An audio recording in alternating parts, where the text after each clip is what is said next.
In the previous video, we were working on this particular form, and I was telling you about tab controls.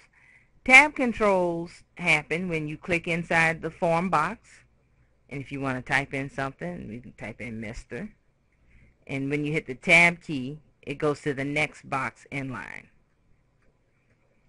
Now, if we change the order of these boxes by going to Layout View, and let's say I move Home Phone above Zip,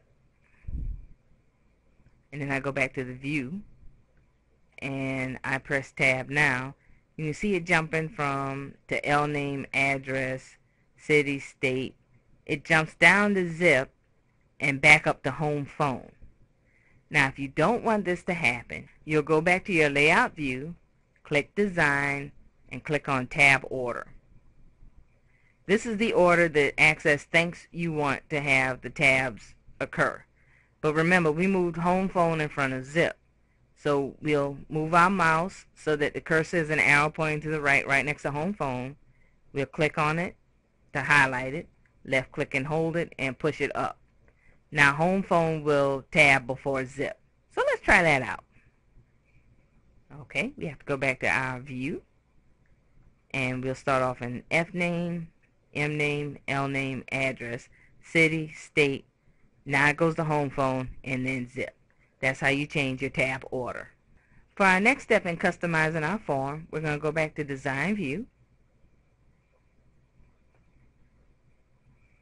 And I really don't want Home Phone before Zip, so we're going to move that back to where it was.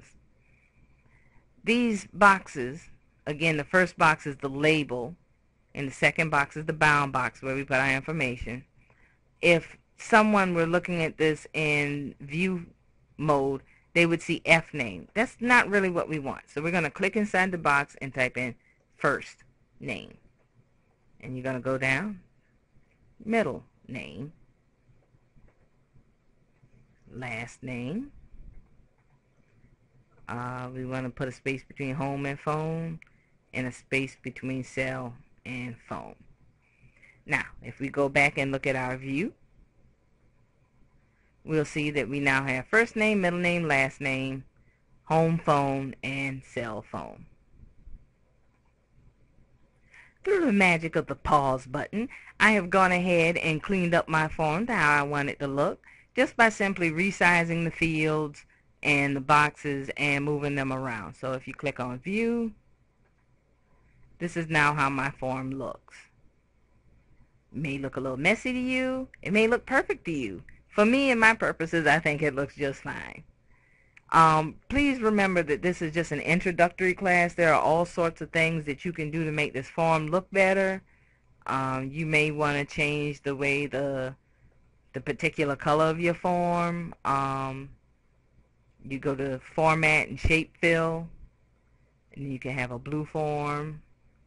If you don't particularly want a header on your form, you can go up here, click in the Form Header area, right click and click Form Header Footer, and remove those. You want to click yes, and then when you click View, you have your form, but it won't have a header. So there's a couple of tricks you can do to make your form look better, and again, this is just an introductory class in order to teach you the basics. Maybe later I'll get into doing some of the fancy stuff once we get our database working.